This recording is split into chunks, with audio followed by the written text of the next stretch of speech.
And it was emailed to you also via D2L, so it's in your D2L email. Pretty much all we're going to do today is go over this, talk about the upcoming assignments. I'm going to mention why I'm recording, and then we'll probably get to go a little bit early. My office is in, where am I? Pick Hall 352. Down here, first office block to the right, take a left, take a right, and it's back in the corner.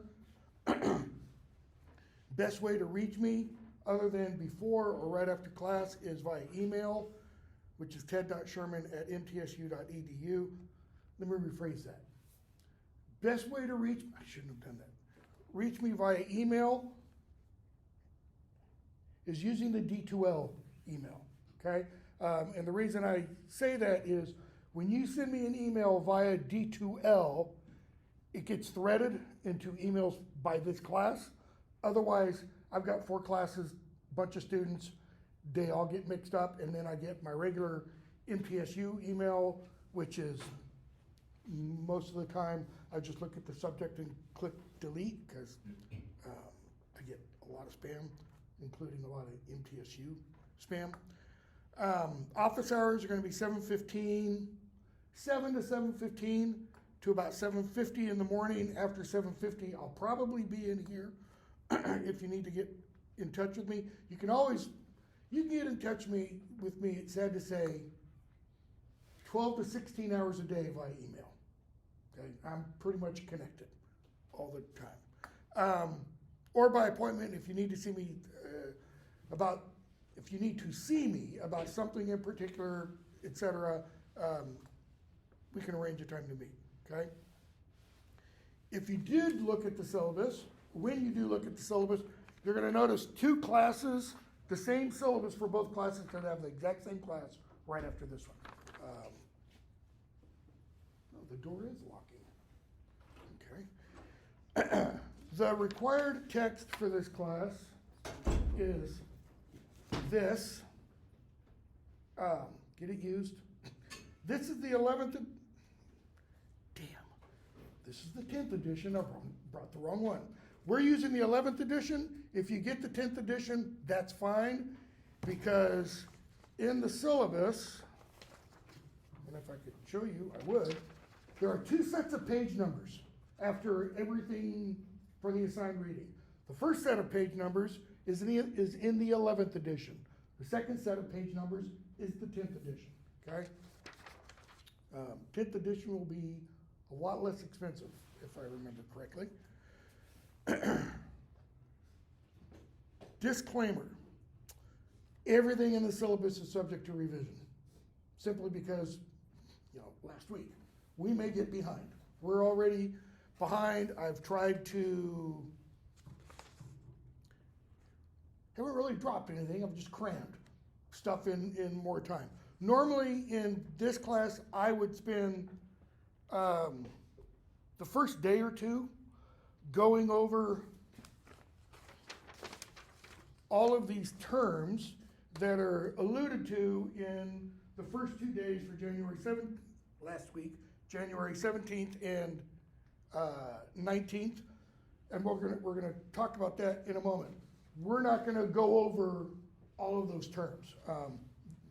They're in your book. I tell you how to find them, et cetera, et cetera. I probably, later on today, we'll post a link, if you want to a previous lecture where I do go over those terms. What I do in going over those terms is literally turn to the page, mention the term, and we discuss the definition that's right there on the page, okay? So I don't really think it's probably necessary. Back to that. So, syllabus subject to revision. 1, because of weather possibilities. If I wake up sick or something, I will send you an email. What do I have by the time? By 6:30 in the morning, to give you plenty of time, hopefully, to see it. I'll send an email. I'll post it on the announcements for the D2L page. Hold on, I've still got music playing in my ears.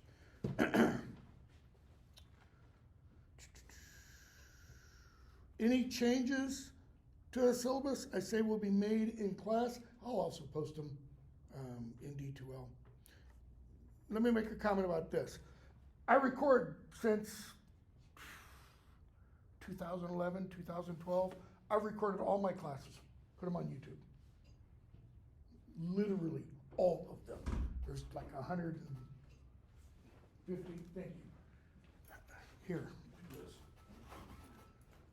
No, we're not supposed to.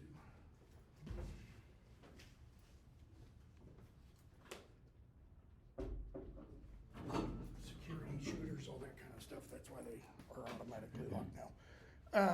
I put them all on YouTube. There will be a set playlist for this class. I'll send out the link to that when I post the first video, which will be today's, because I did have at least one person say, you know, I can't get out of my driveway kind of thing.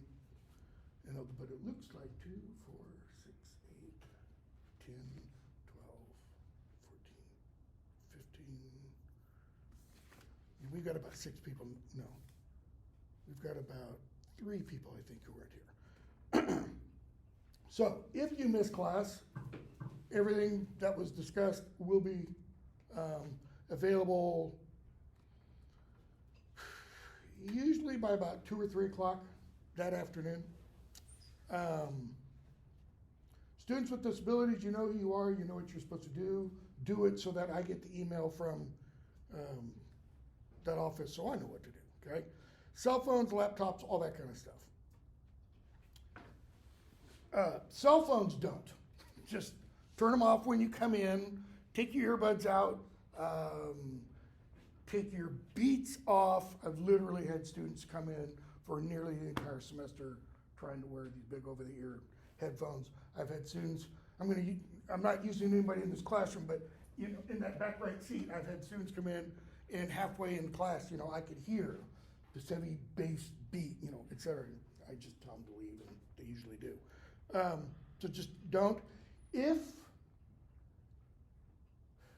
you're some kind of first responder, volunteer firefighter, EMT, that kind of thing, off-duty cop, off-duty firefighter, whatever, let me know, just like today or tomorrow, or send me an email, and I'll say, bring your phone in, just keep it on vibrate. If it starts bouncing around and you get up and leave, I'll know why, no questions asked, okay? Similarly, I don't like to do this part, but I have to do it every semester because it always happens. If right now you have some kind of family situation, somebody is very ill, somebody's going in the hospital, whatever, or if during the course of the semester somebody in your family or someone close to you gets very ill, gets hit by a car, gets cancer, diagnosed, whatever, let me know nearly immediately. I mean, like if someone falls over a balcony and is lying on the ground bleeding out, don't call me, take care of the problem then. But within a couple of days at least. The reason I do this is literally every semester for the last 10 years at least. Somebody comes in, brother, sister, girlfriend, boyfriend, mom, dad, aunt, uncle, grandma, grandpa, etc., gets diagnosed with cancer, somebody has a heart attack, somebody gets in a car wreck, somebody's child dies, somebody's whatever, okay? You let me know, I'll do everything I can to make sure you can still complete the class, even if it means you don't attend. I'll bend heaven and earth. You don't let me know, this has happened too, until the last week of class. Dr. Sherman, I haven't been around lately, meaning since January, this has happened, because XYZ, and I'm like, you know, I'm really sorry to hear that. I'll pray for you and your family, but I can't do anything for you at this point. You gotta let me know, okay? So, within 48 hours or so, just send me an email. I don't need a doctor's note, I just, okay? And again, I've literally had that every semester for at least the last 2 years. I think I'm in my 31st year. My first or second year here. I had a student a major in one of my classes come up one day in class, beautiful young woman, tears streaming down her face, just before her 21st birthday, diagnosed with ovarian cancer. Okay, and I, did everything I could for her. She lived, by the way. Used to be a librarian at Blackman High School. So, all that's gone over. Use of laptops, etc. I discourage using a laptop to take your notes, and I used to include a list links to about half dozen or so studies that show why taking notes like this is not nearly as effective as taking notes like this. I don't remember all the reasons, but there's been a dozen or so studies that have demonstrated that that's true. Okay, I do recommend taking notes. I do recommend bringing the book to class every day so that you can participate more fully, etc. Okay, classroom decorum. Just basic common sense standards of decency. If I'm talking, you don't. If one of you are talking, then the rest of you don't. Unless we get into knockdown, drag out where, you argue with you about whatever it means, etc.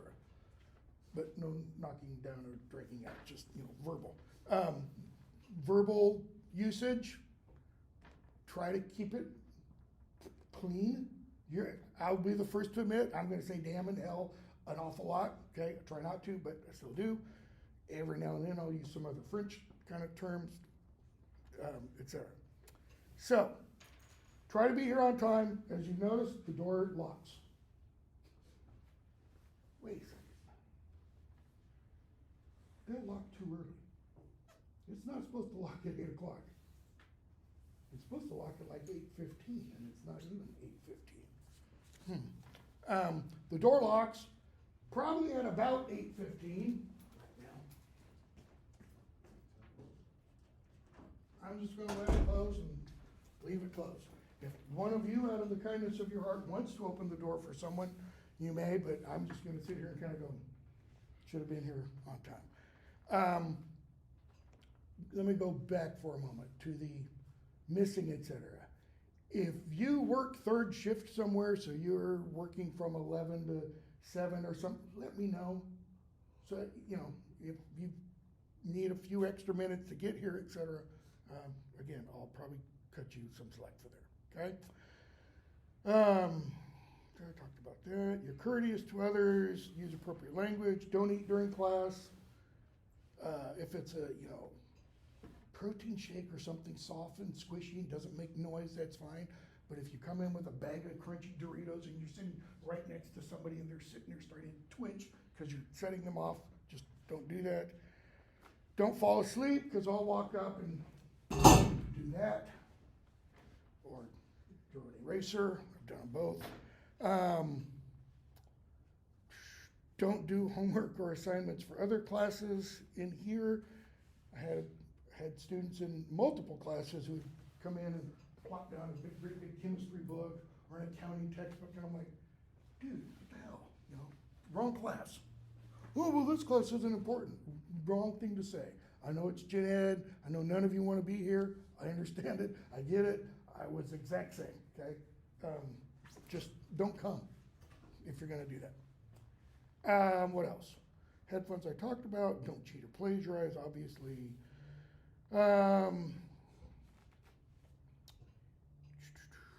If you don't do this, if you go against these common standards of decency, I'll speak to you. If you persist, you'll be reported to student affairs. I'll ask you to be removed, etc. Okay? Failure to complete or submit 3 or more quizzes, okay? Or failure to submit an exam or any other written assignment will result in failure for the course. You're gonna have lots of quizzes, at least one a week. Right? The first quiz is going to be entirely extra credit. It's 10 points or something like that. It'll be over the literary terms that are on the first assignment for the semester. And it's just The only reason I do that first quiz, it's actually labeled quiz 0 or something like that, is to give you an idea of what the quizzes will look like, okay? So do it, you can get up to 10 points. Don't do it, that's fine. That one won't count against you if you don't do it, all right? Quizzes are pretty simple. They're taken pretty directly from the reading or from what's talked about in class, okay? 3 exams, 1 over fiction, 1 over drama, 1 over poetry, all right? Each of them worth 100 points. Quizzes all totaled will be worth somewhere between 130 and 150 points, something like that. And more than likely, I'll drop, depending on how many we give or how many we have, I'll probably drop 1 or at least 1, probably 2, okay? I've literally had students, in this class who, because they have taken the quiz and because every quiz, take that back, almost every quiz will have some extra credit opportunities. And that extra credit will be, again, based upon what we read, discussed. I've had students, when the total possible of quizzes is 130 points, you add in all the possible extra credit. I've had students with 180, 190 points. All that extra just gets added to the pot, okay? So you can almost bomb an exam. Exams have extra credit too, okay? And if you do the extra credit, etc., it's really hard to fail this course. Unless you want to excel at failure, okay? It's really hard. There are usually a few students,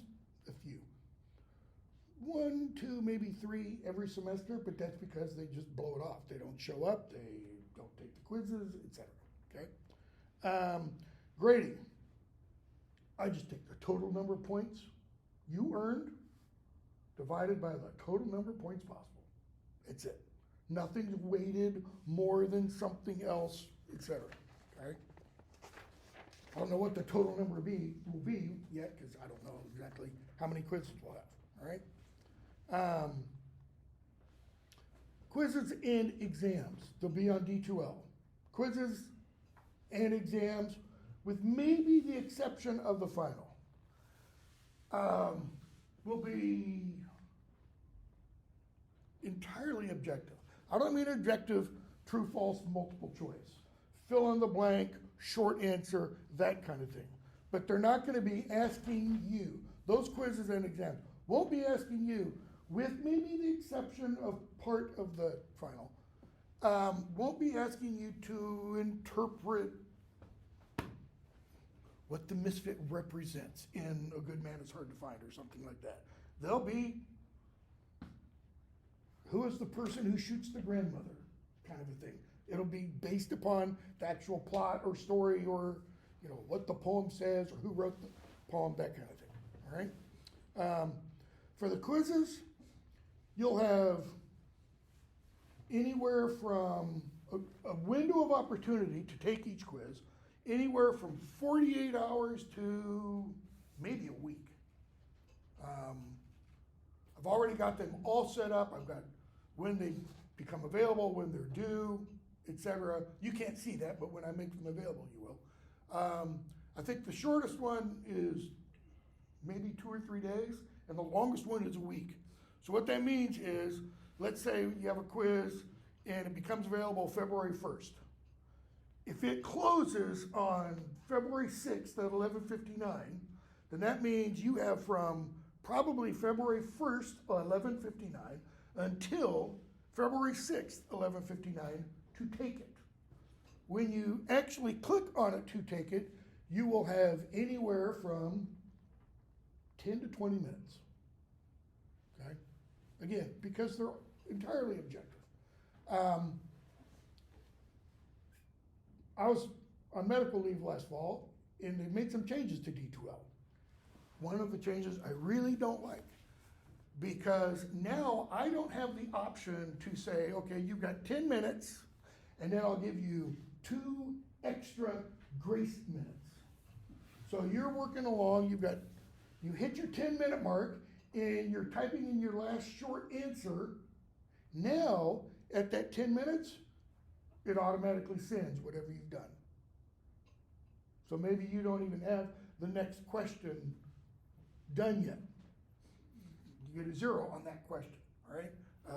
I can't control that. I mean, I could add more overall time, but I generally don't need to. So when you have a quiz, just 1 second, when you have a quiz, it says you got 10 minutes, you've got 10 minutes, all right? Yes? Is it only one attempt? Yes, only 1 attempt at each one, okay? That's why, again, you'll get the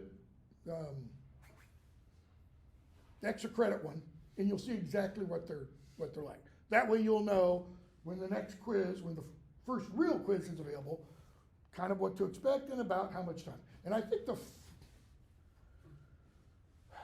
quote me on this, I think the first one, the first real one, not the extra credit one, is 15 or 20 minutes. It's a little bit longer though, also, okay? A lot of the quizzes are 1 word response, or a couple of words, okay? Some of them are multiple choice. I think the longest response any of them requires is like maybe a sentence, okay? What else? Okay, schedule. As I said, I think all of you were in, maybe 1 or 2 of you weren't. There's 2 sets of page numbers in the assignment schedule, okay? The first set of page numbers refers to those pages in the 11th edition, the one that Phillips has for this class. The second set of page numbers are the ones in this, the 10th edition, okay? I will be referring to the ones, because I'll bring the right book, the ones in the 11th edition. If you've got the 10th edition, because you've got the pages in your syllabus, you ought to be able to know exactly where they are, okay? If you've seen the syllabus since, when did I do this? Today's Monday. Since Friday or Saturday, when you get to the schedule page, it now looks like this. Why? Because the 2 days for last week, I've just drawn a line through, because obviously we didn't meet. But they're the exact same pages that I have assigned for today, all right? So very briefly, for today, and this is the material I want you to read in preparation for Thursday. We're gonna have we're gonna start the first short story, hopefully finish it on Thursday. So, syllabus course introduction, that's what we've been doing. And then in your, wait, those are the same pages, aren't they? 1 through 7. Yes. I don't really understand why, but the first 7 pages are the exact same in both 2 books, and then for some reason the pagination changes for the other stuff. The first material to read in here is reading imaginative literature. What does that mean? Exactly what it sounds like. Why, how, etc. Reading literature that isn't factual. Well, most literature isn't factual. It's made up. It's fiction. Whether you're talking poetry, plays, short stories, novels, etc. Okay? So those 7 pages are just about that. Breeze through them. All right? Writing about fiction. You're not going to do any writing about fiction. So why do I assign those 3 pages? Because the 4 pages end with a series of questions.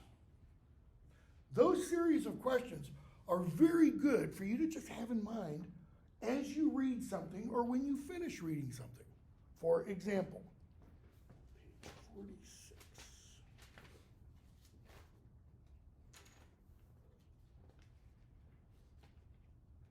Nope, not page 46, 57, because I've got the wrong book with me.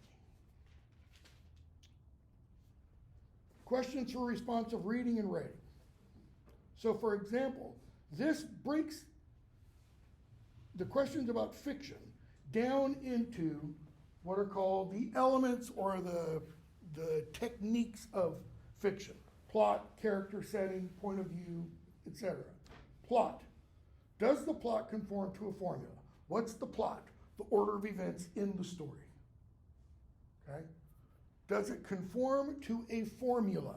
That is, how many of you have been to a movie? You've seen a movie, TV show, etc., where you know pretty much how it's going to unfold. Why? You've seen it before, right? Not that same movie, but you've seen something like it. I mean, we have genres. We have genres like this. I had the shoulder replaced last fall. Rom-com, romantic comedy. What is a romantic comedy not going to focus on? Everything but romance, right? And comedy. It's not going to be Die Hard. There might be an element of romance and comedy, but it's not going to focus on it. Okay? So that's a formula. Star Wars. You don't go to see Star Wars for what? Romantic comedy. There might be elements of that, okay? So there are these formulas that plots can fit around. What is the source and nature of the conflict for the protagonist? Okay, so there's two words there that you need to know before you even can answer it. Conflict and protagonist. Well, everybody knows what conflict is. How many of you have been in a conflict before? Everybody should raise their hands. Doesn't have to mean a bloody fist fight. If you're an athlete, played soccer, ran track, pole vaulted, there's conflict. Now when you're, pole vaulting, what's the conflict there? Me versus the bar? Kind of in one sense. Me versus the other pole vaulters? Yeah, but it's not really. But soccer, what's the conflict? Well, you got to have 11 players from the other side of the team. They're trying to score, so you're trying to stop them while scoring, etc. Okay? That's not major conflict. What about conflict between a young woman who wants to get married and her father says, no, you can't marry him, you got to marry him? We're going to see that in Shakespeare when we do A Midsummer Night's Dream, which is a romantic comedy. But one thing changes in that play, and it immediately becomes a tragedy. It's the fine line in terms of drama between what is a comedy and what is a tragedy. So comedy doesn't mean it's full of laughter. Comedy means everything gets resolved. Society is restored at the end of the play, okay? Character. Do you identify with the protagonist? What's protagonist? Everybody thinks protagonist just means main character. And usually the protagonist is the main character. But what protagonist means, protagonist comes from the words proto and agonist. Proto, first, chief. What happens if, anybody a football player? What happens if you get a shoulder dislocation in football? Or a knee dislocation? Or an elbow dislocation? Louder? Surgeon? Because why? Gotta get it repaired. You gotta get repaired. What about between the time when the injury happens and the surgeon? What is your state of mind? How do you feel about it? Hurts like hell. 14 years ago, 14 years ago, real bad snow and ice in Middle Tennessee. I walk out through my garage door, through my open garage door, to put a bag of trash in the trash can. Not thinking, I step right there, and it's like a Bugs Bunny cartoon on a banana peel. I literally, whoosh, and I fall like this and break my fall like this. Totally severed my rotator cuff.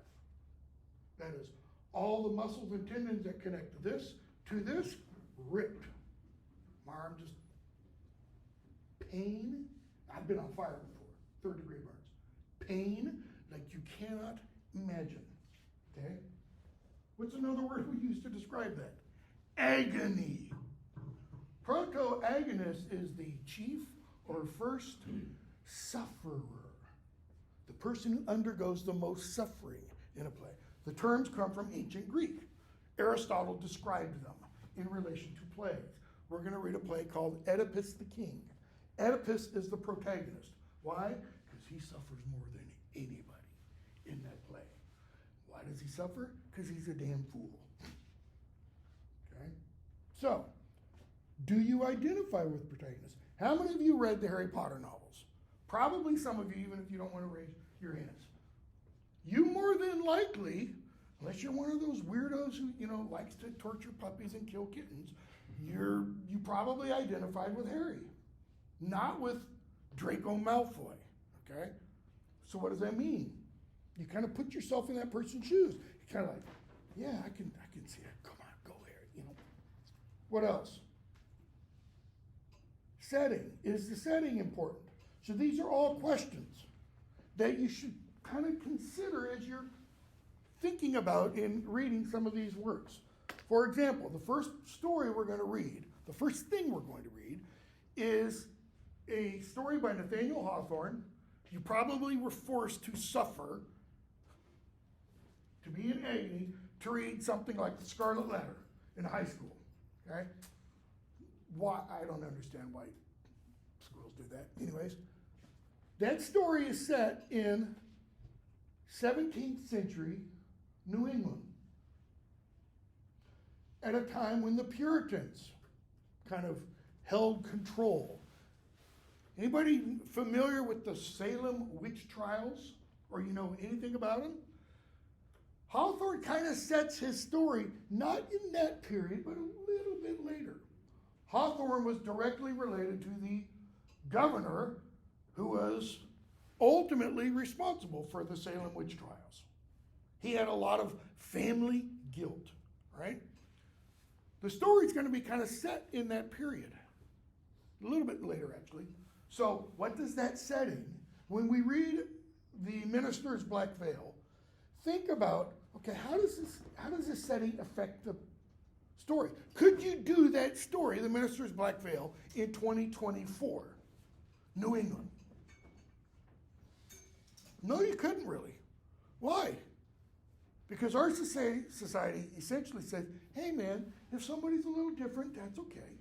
We should celebrate our differences. The whole diversity push. But what the minister does there is kind of pretty outside. It's pretty different. But most people would probably go, not a problem. Could you do the Scarlet Letter? Hell no. Okay? Whole series of questions. Next part, plot. What's meant by plot? I mentioned it earlier. The arrangement of incidents in a story. Every story has what? A beginning, a middle, and an end. Does every story begin at the beginning? No, it doesn't. Sometimes they begin in the middle. And then you're told the beginning via flashback, via narration. How many of you saw the Lord of the Rings films? Probably a few of you. How does the first one begin? It does not begin the same way J.R.R. Tolkien begins the novel. It begins with showing you these images, and we hear Kate Blanchett, aka Galadriel's voice, telling us what these images mean. Why?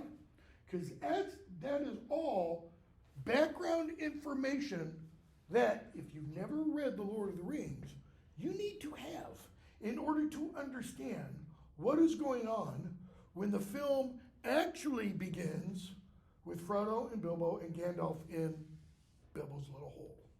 Okay? So stories can be arranged. Your book's going to tell you chronologically, you start at the beginning, and you go to the end. Okay? Nice set, beginning, middle, end. Or they can be arranged in medias res. Greek term, it's in your book, it's one of the phrases you need to know, okay? In the middle of things. So you get dropped in the middle, and then we hear background. The very first Star Wars was originally called what? Star Wars. And then what did it have? It changed because they did like the prequels or something. Well, that came after, but it was episode 6 Star Wars. When George Lucas came up with the whole idea, he knew this wasn't the first. This wasn't the beginning. It's in the middle. A New Hope. Why? Because the world doesn't look good. There's a new day dawning kind of thing.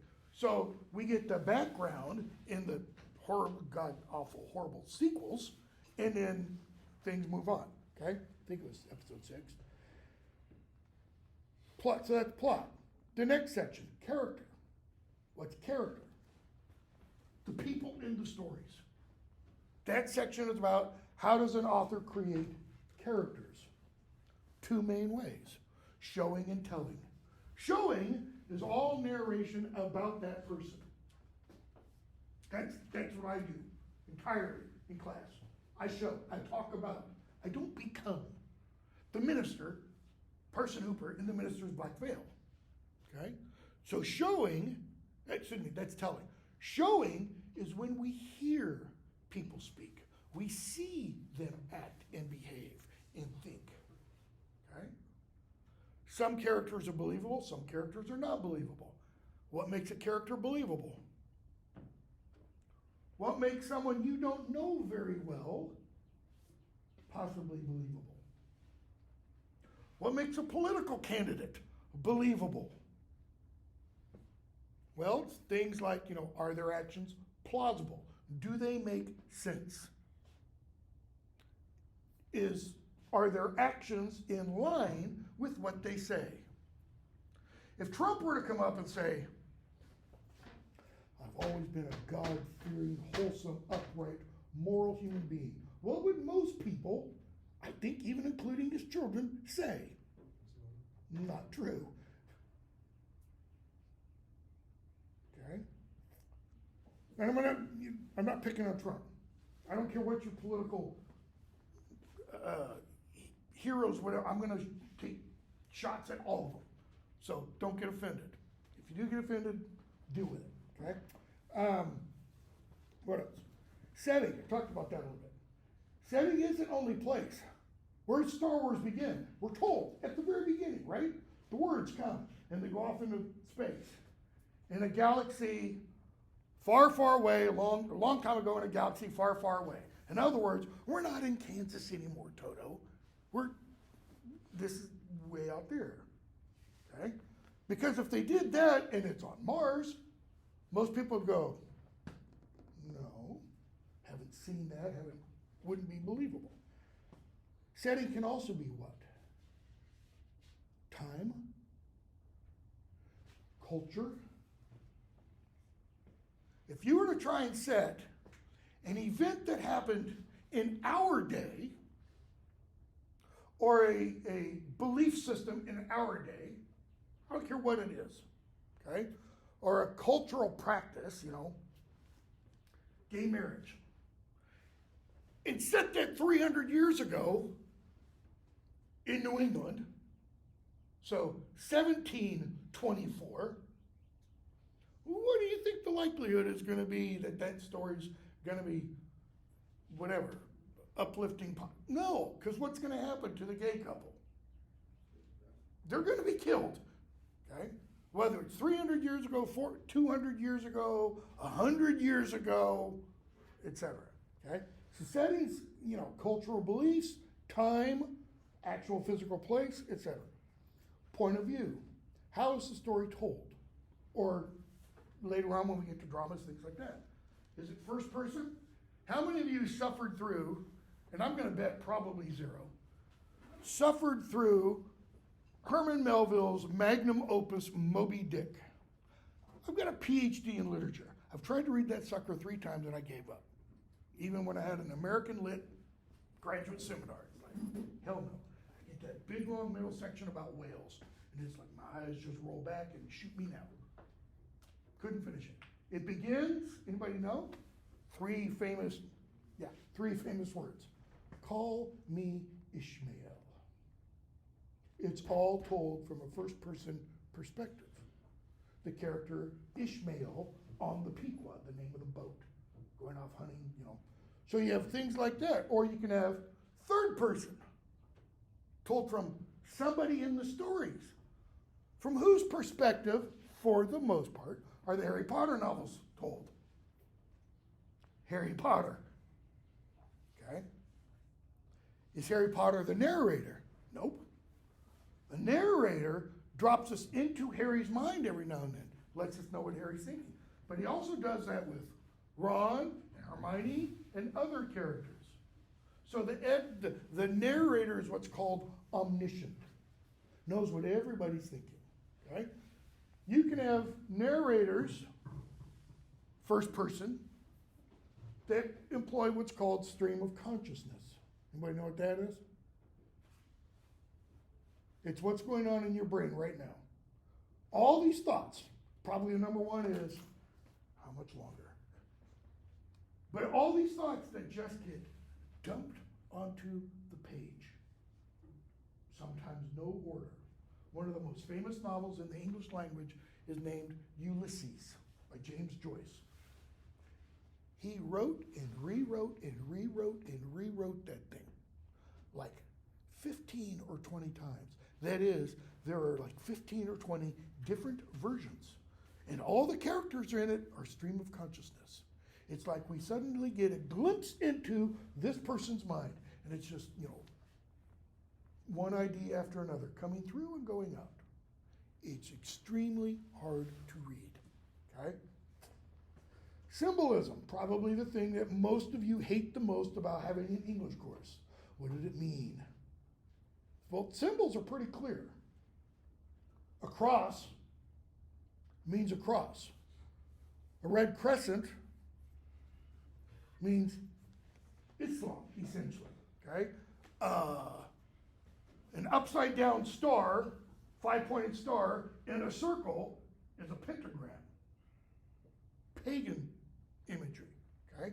We'll talk about symbolism as we read. There are different kinds of symbols. Read the sections in the book. So, each of these sections has a lot of words in bold print. Those are the things you need to focus on. That first quiz will be pretty much based upon those bold terms for the pages that I've got assigned. Now, notice the pages that are assigned, I'm just pulling one out of the hat. Setting 159 to 94. It doesn't mean there are bold terms on all of those pages. There aren't. There's bold terms on maybe 3 or 4, I would bet. The rest of those pages are short stories that give you examples of the importance of setting.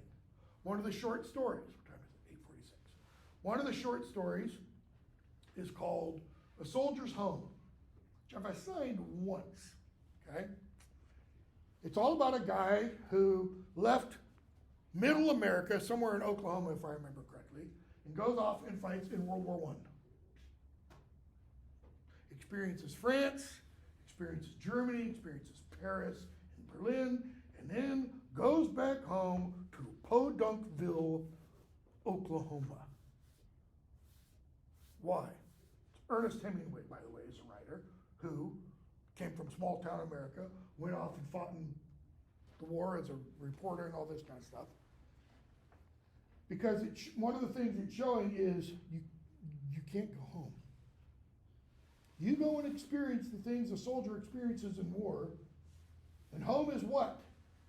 Home is merely wherever you are. Because when you go and experience something like that, what happens? You change. The people back there who haven't seen what you've seen, who haven't done what you've done, yeah, they change, but they don't change the way you change. I had a student once long time ago. Former military, special forces of some kind, who was in a graduate seminar. He had been in the battle for Fallujah, if I remember correctly. And we were doing this Old English poem that's all about the last surviving warrior of his clan. And this is getting close to the middle of the semester. And he came in one day and he just had this, we were in class and we were starting to go over this poem, and he just kind of froze. And he said, Dr. Sherman, I can't do this. And he got up and left. And he talked to me about it a few days later, and he literally disappeared from class in the university. I have no idea whatever happened to him. It just rang his bell. The PTSD just blossomed. He's like, this guy suffers PTSD, meaning the warrior being described in this poem, because it's all about, where are all my buddies? Where's my leader? Where's my captain? They're all dead now. Not one is left. Okay? Really? You got 2 minutes, 7 minutes. So look at those terms carefully. All right?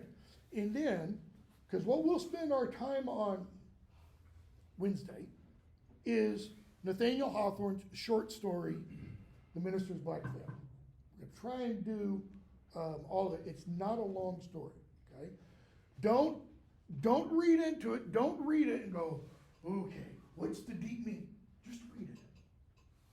Just read it, and we'll talk about it. I'll come in. I don't have one with me. I'll come in with a handkerchief and go, okay, And we will talk about the symbolism of the black veil. We'll talk about veils a lot. Why do women wear veils when they get married? Why do some people wear veils at funerals? Why is there a veil? Why was there a veil in the temple at Jerusalem, separating the outer part of the temple from the Holy of Holies? Because it is connected. Okay? Why is the separation between life and death sometimes called a veil? Because it is connected with that minister's black veil. All right, any questions? Hopefully I'll have this figured out by Wednesday. I won't use it a lot. If you have any questions, shoot me an email, and have a good day.